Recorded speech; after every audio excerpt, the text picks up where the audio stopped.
Hi, my name is Ira Robbins. Right here we are looking at two of the lechis on the Allentown Eruv.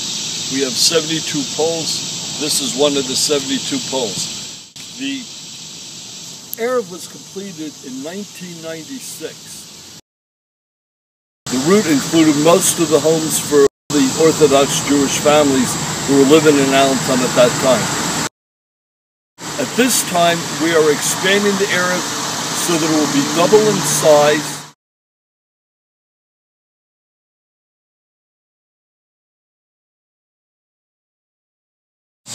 The expansion will enable new people who are moving into our community to have a much greater choice of homes to purchase or luxury apartments to lease.